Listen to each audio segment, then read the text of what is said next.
Bowls buddies, good morning and welcome to another Friday and another Ask Andy. It's felt like an incredibly long week, but I still don't know where they're going. They are absolutely flying by. So guys, if you enjoy these videos, please hit that like button, and if you're not already a Bowls buddy and a member of this community, please hit that subscribe button. It's absolutely free of charge, and don't forget to click that notification bell for notifications of new content on the channel. So welcome.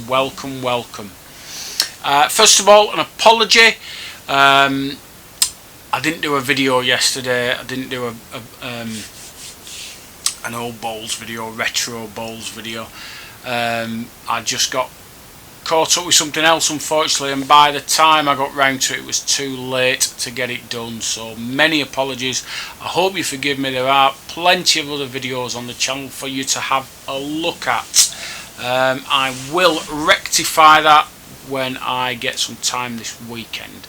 I'll get some done. I think I found another 3 possibly, so that should be okay. And also I'm starting off with a little bit of sad news, really. Sad, bad, I don't know. It's all to do with the new regulations regarding the COVID situation, and unfortunately the Club 12 series has had to finish for various reasons. So unfortunately, after 10 weeks, 10 competitions, they've had to stop. The playoff that they'd planned to do won't be going ahead. So Jack Hargreaves has won the merit table and has won the prize money for that.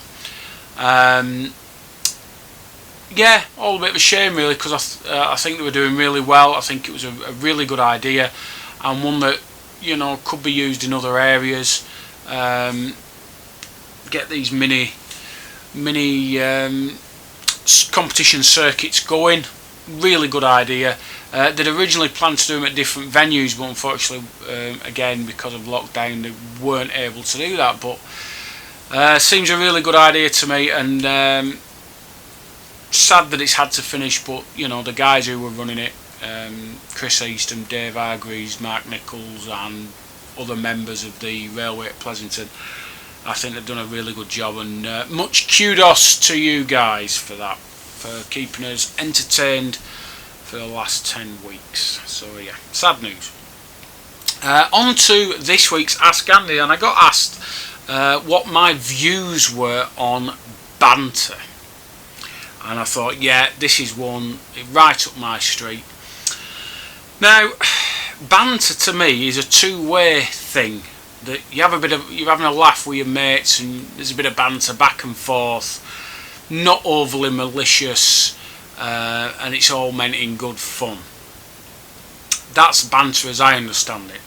Banter on a bowling green seems to be something completely different, where basically somebody's trying to play a game they enjoy, and basically there's people on the side shouting abuse at you. That seems to be banter when it comes to bowls. I remember back when first starting my career, there used to be a lot of people who were specialists, shall we say, at getting under your skin, getting into your head, blah blah blah. Few that stick in the mind: Keith Hatzer, John Payne, Jack Fenton from Lower Hopton, and they all had this maybe not so subtle way of getting under your skin and getting into your head, and it always followed the same format, really. They'd say something, shout something derogatory about a ball you've just sent, and if you said something back, that was you done for the day. You wouldn't be winning your game of bowls because they'd be on at you. Never liked it then, don't like it now. Back then, though, a little bit different, because you was actually playing for, in some cases, a lot of money. You were playing if it was a county game for you, obviously for the pride of your county and all that went with it. And there's a lot of things riding along that. Nowadays, you're not playing for anything really when it comes to competitions. The money is poor, from compared to say 30 years ago. The money is not a lot, and actually the people who are shouting at you nowadays will probably end up winning more money through the betting, through having a bet against you, than you're actually getting for winning the game of bowls. So it's all a bit back to front nowadays, and to me it seems to have got a lot more malicious, a lot more aggressive, a lot nastier. And I don't know if that's because I've mellowed as I've got older, but certainly the last 10 years or so I've just think the art of shouting at bowling has gone. It used to be quite humorous as well. You'd go to a big game and you'd have a laugh. There'd be funny things said rather than just nasty things. And all it seems to be nowadays is somebody will go, have a bet, get drunk and shout nonsense at you, but it's okay because they're shouting for the money. Well, I don't fully go along with that. I can't think of another amateur sport, and we are an amateur sport, by the way. Although we do play for prize money, there's nobody making a living at this game anymore. We're an amateur sport, yet people bet on it. I can't think of another amateur game where that happens. And as amateurs, do we deserve the sort of abuse that professional sportsmen get? A lot of people talk about darts being the way forward for bowls. Yeah, maybe it is, but that's if the people who are playing the sport are earning enough money to become professional at it. I just think it's wrong that somebody who's just trying to enjoy themselves, just have a nice, enjoy the game of bowls, have a competitive game, should be subjected to some of the horrible abuse that I've heard over the last few years. I never thought that I would ever be called a fat bastard on a bowling green. Sorry about the language, but I have. I never thought I'd be called a bald bastard. Never thought I'd be called a ginger bastard, a beardy bastard. Heard them all. Never thought that would happen on a bowling green. The lack of respect that certain elements show to top players, to players who have achieved things in the game that those shouting at them will never get close to achieving. I just think the lack of respect is poor, to say the least. And for me,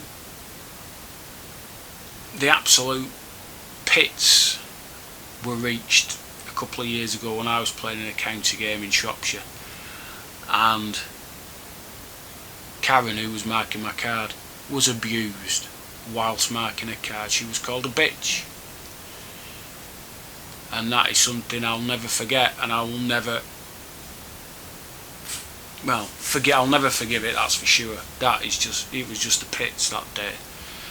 And I just wonder what it's come to when a card marker gets abused just because they're married to one of the players. To me, it's all gone too far. If we were a professional sport, I wouldn't think twice about it. It wouldn't be an issue. But we're not. We're supposed to be trying to get players to come and start bowling. If I took a group of prospective bowlers to watch an All England or a county final, would they like the atmosphere? I don't think so. I think they'd run a million miles away from bowls, and it's a shame. It's a shame. Yes, it was a done thing back in the day, but we're playing for lots of money. It was a more professional era, and you sort of expected it a little bit. Nowadays, you know, there's not as many spectators. You can actually see the people who are shouting at you, and many times they come up to you afterwards wanting a nice quiet chat, and you know, so don't think so. Don't shout at me for 45 minutes and then expect me to be nice to you. That ain't gonna happen. I think what we need to do when it comes to banter or vocal support at bowling is we need to remember why we're doing it. And generally we're doing it to support somebody. And if we started supporting the person we want to win rather than abusing the person we want to lose, I think the whole atmosphere of bowls would improve. I think it would become a better place for people to come and enjoy their spare time and take the game up. And I just think if people were a little bit more respectful to some of the players who they level this abuse at, I think it would just be a nicer environment, and ultimately maybe we'll get more people bowling, who knows. But for me, as soon as you start abusing, it's a line that's been crossed, and it's not pleasant, is it, really? And I'm sure if I ever step back on the bowling green, I'm sure I'll get plenty more abuse, because it goes with the territory when you're Andy Cairns. So have to take that on the chin. Well, one of them anyway. So yeah, banter, it's not banter, it's abuse. And in fact, in this day and age, maybe it could be considered bullying. There's a thing, there's something to chew over on these cold winter nights that's coming up. Is it banter or is it bullying? You decide. I know what I think, and it ain't the former. So that's Ask Andy for this week. I think it's fairly clear where you think where I stand on this whole banter situation. Guys, that's that for this week. I'll be back on Monday with the Monday vlog, and hopefully a few results from around the greens this weekend. As far as I'm aware, the East Lancs Super League is still taking place. I haven't seen many competitions being advertised, but I'm sure that there are some going on.